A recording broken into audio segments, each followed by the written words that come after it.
This is your lecture 6 of income tax.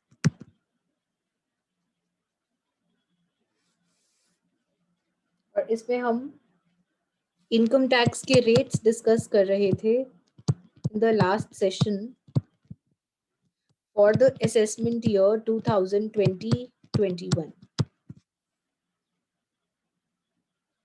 जिसमें हमने discuss किया था दैट इंडिविजुअल्स जिनकी एज 60 इयर्स से कम है, या फिर एनआरआईज, या फिर एचयूएफ,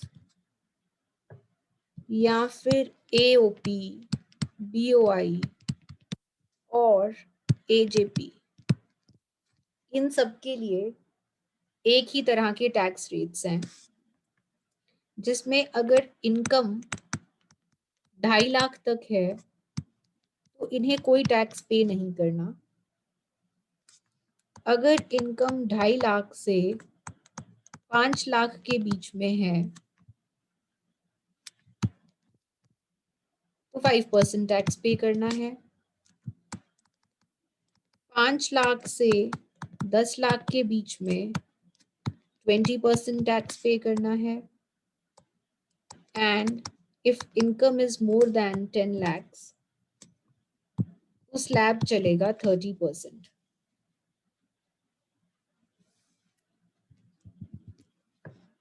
फिर हमने बात करी थी रेजिडेंट इंडिविजुअल,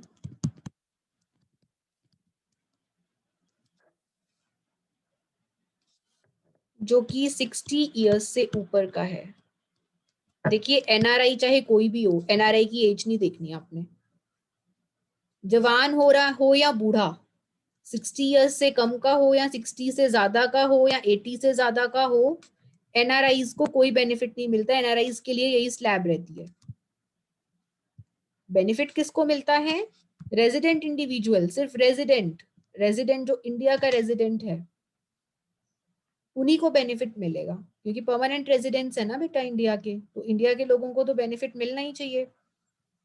तो जहां पे रेजिडेंट इंडिविजुअल है और उसकी उम्र 60 साल से ज्यादा की है, लेकिन 80 इयर्स से कम की उम्र है, 60 से 80 के बीच बीच के जो लोग हैं जिनको कि आप सीनियर सिटीजन्स कहते हैं, उनके लिए क्या रेट्स हैं? उनको थोड़ा सा एक्स्ट्रा बेनिफिट मिल जाता है। उनको 3 लाख की इनकम के ऊपर कोई टैक्स पे नहीं करना होता। फिर 3 लाख से 5 लाख तक वही 5%, 5 से 10 20%, एंड मोर देन 10 30%। तीसरी कैटेगरी हमने करी थी रेजिडेंट इंडिविजुअल, जो कि 80 इयर्स से भी ऊपर के हैं, जिनको आप सुपर सीनियर सिटीजन्स कहते हैं।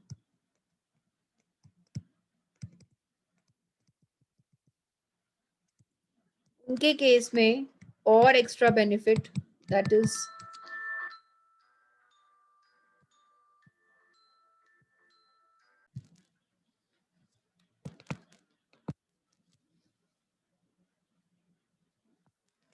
Up to 5 lakh nil, 5 lakh से 10 लाख। रेट यहाँ पर फिर बढ़ जाता है 20%, एंड मोर देन 10 लाख 30%। ठीक है जी, ये आपका स्ट्रक्चर चलेगा इंडिविजुअल्स के लिए बेसिकली। इसके अलावा जिन इंडिविजुअल्स की जो इनकम है वो बहुत ज्यादा होती है, 50 लाख से ऊपर होती है, उनको सरचार्ज भी पे करना पड़ता है। What is surcharge? टैक्स के ऊपर टैक्स, टैक्स ऑन टैक्स। कैसे कैलकुलेट करते हैं बताऊंगी। तो जो सरचार्ज का परसेंटेज है वो क्या है? अगर इंडिविजुअल्स की इनकम 50 लाख से 1 करोड़ के बीच में है तो सरचार्ज लगेगा 10%। 1 करोड़ से 2 करोड़ के बीच में है तो सरचार्ज 15%। 2 करोड़ से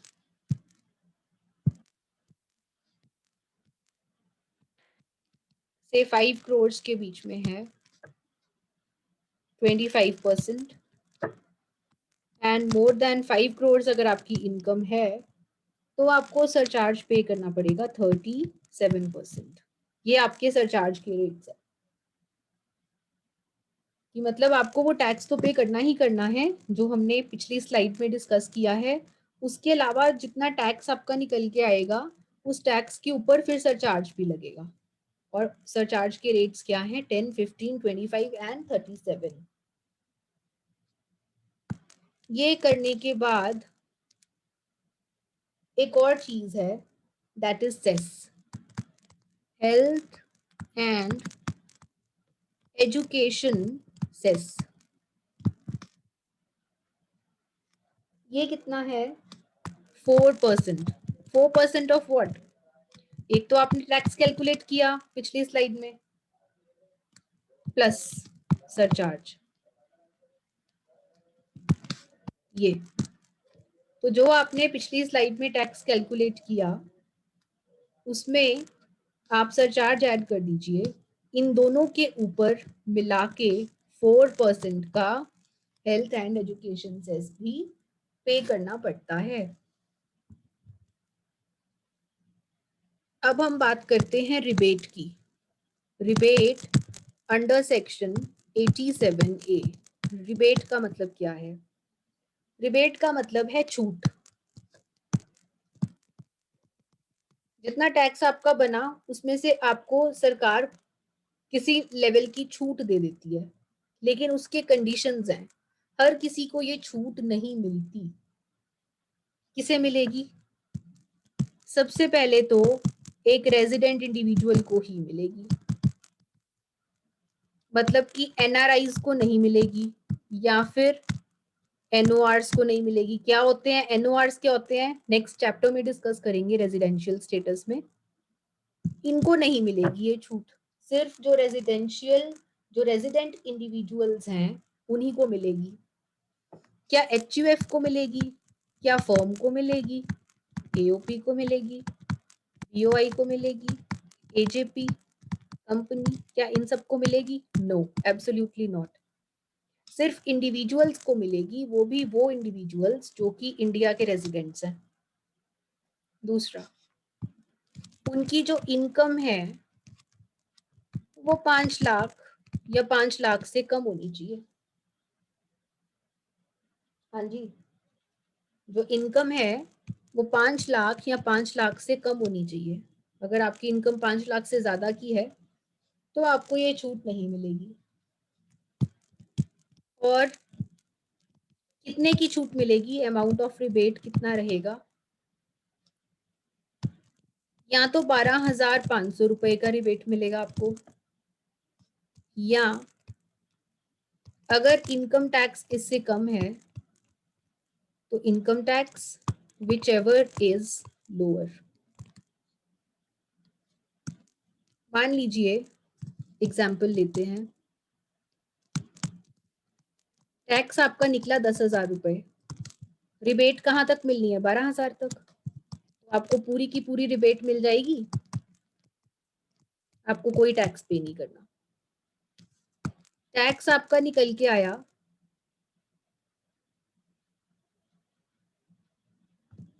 15,000, रिबेट कितनी मिल सकती है? ज्यादा से ज्यादा कितनी मिल सकती है रिबेट? 12,500। तो आपको टैक्स कितना पे करना है? 2,500। टैक्स निकल के आया 7,500। रिबेट कितनी मिल सकती है? ज्यादा से ज्यादा 12,000 की मिल सकती है, 12,500 की। तो आपको पूरी की पूरी रिबेट मिल गई। टैक्स कितना पे करना है? नील। इस तरह से आपका रिबेट का कंसेप्ट चलेगा। न्यूमेरिकल क्वेश्चन जब तक ट्राई नहीं करेंगे नहीं समझ में आएगा।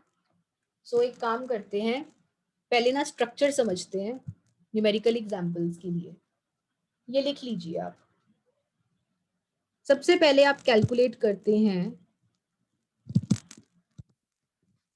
Taxable income. सबसे पहले तो पता होना चाहिए टैक्स कैलकुलेट करने के लिए कि भाई इनकम है कितनी। टैक्सेबल इनकम कैसे निकलती है? Gross total income. Gross total income कैसे निकलती है बच्चे? Income under the head salaries, house property, capital gains, PGBP, other sources, इन सब के अंडर इनकम को ऐड करते हैं तो ग्रॉस टोटल इनकम निकलती है। इसमें से हम डिडक्शंस माइनस कर देते हैं अंडर सेक्शन 80, तो आपके पास जो रिमेनिंग अमाउंट निकल के आता है that is your taxable income. इस इनकम के ऊपर आपका टैक्स कैलकुलेट होता है। और टैक्स कैसे कैलकुलेट होता है? टैक्स कैलकुलेट होता है स्लैब रेट्स के हिसाब से। ये देखिए, ये जो स्लैब रेट्स करी हैं इनके हिसाब से टैक्स कैलकुलेट होगा। कैसे कैलकुलेट करेंगे हम? सबसे पहले तो 5%, 20%, 30% ये सब लगा के हम इस इनकम के ऊपर टैक्स कैलकुलेट करेंगे। स्लैब रेट्स लगाकर टैक्स कैलकुलेट करेंगे। जब ये टैक्स कैलकुलेट हो जाएगा तो हम रिबेट लगाएंगे अंडर सेक्शन 87A। और रिबेट कितनी है? 12,500 या फिर income tax which ever is lower. Rebate की बात हम कर चुके हैं। रिबेट लगाने के बाद जो आपका अमाउंट आएगा that is tax after rebate. इसके बाद आपने सरचार्ज ऐड करना है। इसके बाद आपने सरचार्ज ऐड करना है। और सरचार्ज क्या है? सरचार्ज के रेट्स क्या हैं? ये रहे। और सरचार्ज कब लगेगा? जब आपकी इनकम 50 लाख से ज्यादा की है तो आप सरचार्ज ऐड कर देंगे। और सरचार्ज किसके ऊपर लगेगा? सरचार्ज आपका इसके ऊपर लगेगा बच्चे, इसके ऊपर।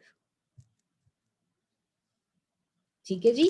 टैक्स के ऊपर टैक्स लगता है, इनकम के ऊपर नहीं लगेगा। इनकम के ऊपर नहीं लगेगा सरचार्ज, टैक्स के ऊपर लगेगा, वो भी टैक्स आफ्टर रिबेट। इसके ऊपर नहीं लगेगा, इसके ऊपर लगेगा।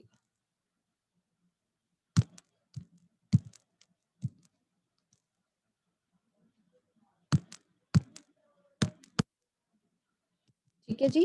तो आप सरचार्ज ऐड करेंगे। सरचार्ज ऐड करने के बाद this will be your tax after surcharge. फिर उसके बाद आप ऐड करेंगे हेल्थ एंड एजुकेशन सेस, जो कि कितना है? जो कि है 4%। और ये 4% किसके ऊपर लगेगा? 4% ऑन दिस एंड दिस।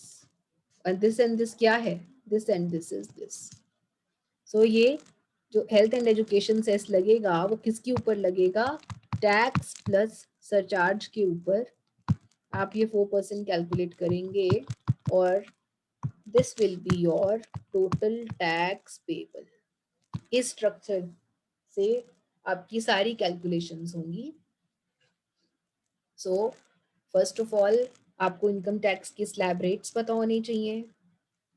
उसके बाद आपको पता होना चाहिए कि सरचार्ज किसके ऊपर लगता है और कितने परसेंट लगता है। हेल्थ एंड एजुकेशन सेस कितने परसेंट लगता है और किसके ऊपर लगता है। रिबेट के कंडीशंस क्या हैं। एंड लास्टली ये स्ट्रक्चर आपको पता होना चाहिए। अगर आपने सरचार्ज पहले लगा दिया तो आपका आंसर गलत हो जाएगा। तो आपको ये याद रखना है कि पहले रिबेट माइनस होगा, फिर सरचार्ज लगेगा और फिर सेस लगेगा। अगर आपने इनको ऊपर नीचे कर दिया तो क्वेश्चन गलत हो जाएगा। तो पहले रिबेट माइनस होगा, फिर सरचार्ज ऐड होगा और उसके बाद सेस लगेगा सबसे एंड में। ये स्ट्रक्चर आपको याद रखना है। ये रिवाइज करके आइए फिर हम न्यूमेरिकल क्वेश्चंस ट्राई करेंगे नेक्स्ट सेशन में।